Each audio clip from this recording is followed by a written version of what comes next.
Assalamualaikum warahmatullahi wabarakatuh. Nama saya M. Alfaqi Syafruddin, NPM 202104. Di sini saya akan mempresentasikan materi yang telah diberikan oleh Bapak Hervin Yongki,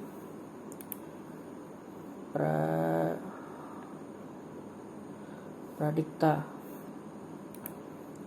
yang berjudul Bangunan Hukum Islam di Indonesia, Divine Law dan Man-made law sebagai teori hukum. Teori hukum Islam dikategorikan sebagai divine law karena aturan-aturan yang ada di dalamnya dibuat langsung oleh Tuhan untuk mengatur kehidupan manusia di dunia. Bila kita perhatikan pengertian di atas, betul-betul menempatkan hukum Islam sebagai entitas yang murni bersifat top down dan melepaskan aspek-aspek historis sosiologisnya. Sebagaimana yang dapat kita pahami pula dari kutipan di bawah ini, konsep hukum menurut usul fikih pada dasarnya terletak di atas pandangan bahwa hukum itu bersifat keagamaan. Sejak periode itu, paling awal sejarah Islam, hukum telah dipandang sejak keluar dan merupakan bagian dari syariah. Adapun syariah sebagaimana telah dijelaskan adalah pola tingkah laku manusia yang diatur oleh Allah SWT. Konsep hukum seperti itu sejalan dengan pandangan bahwa hukum itu harus bersumber langsung atau tidak langsung dari wahyu Tuhan, yaitu Al-Quran, dan penjelasannya dari Nabi Muhammad SAW disebut sunnah.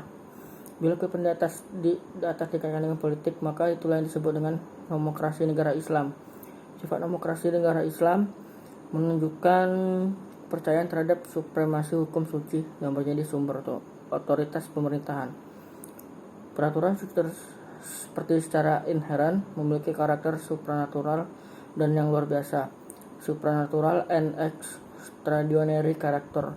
Ikatan-ikatan penyatuan antara agama dan negara dan supremasi hukum suci berasal dari kehendak Tuhan secara bersama-sama, menegaskan kembali kewajiban setiap hamba untuk taat kepadanya. Pada kenyataannya, hukum Islam merupakan perintah Tuhan dan karenanya bersifat mengikat sebagai sebuah cita-cita agama yang berbeda dengan hukum buatan manusia, man-made law, dan dianggap sebagai fenomena sosial yang tunduk pada kebutuhan manusia dan nilai-nilai. Karena alasan itulah, hukum dalam pandangan pemikir-pemikir muslim pada kenyataannya bukanlah termasuk kajian yang independen dan empiris. Sebagai implikasi dari dua faktor tersebut, yakni sifat sucinya dan ikatan yang kuat dengan tradisi lama. Hukum Islam berkembang menjadi sebuah hukum yang statis yang bisa dianggap menjadi penghalang bagi terjadinya perubahan.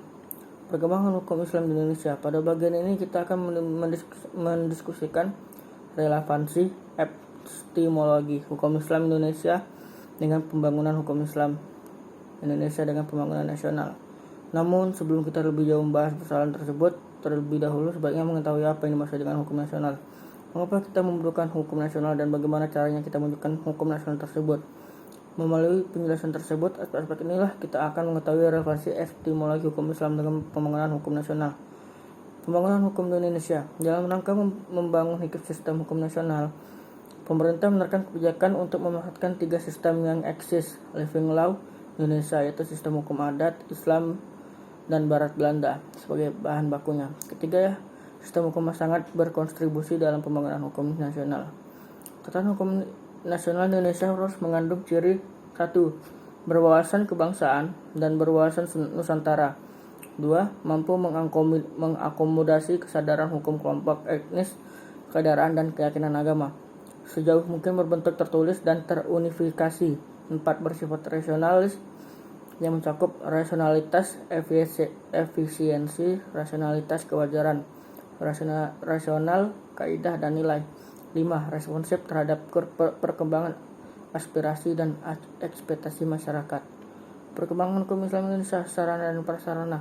Berdasarkan penjelasan di atas, tampak sekali dalam hal penetapan kebijakan hukum di Indonesia, pemerintah telah menjadikan hukum Islam sebagai bagian dari hukum nasional. Kondisi seperti ini tidak semata terjadi di Indonesia, tetapi terjadi pula di negara-negara berpenduduk muslim, baik yang memiliki konstitusi Islam maupun yang tidak memilikinya.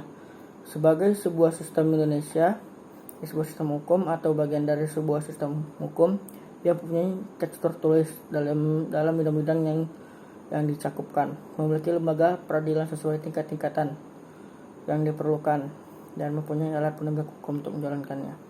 Sekian dari saya. Wassalamualaikum warahmatullahi wabarakatuh.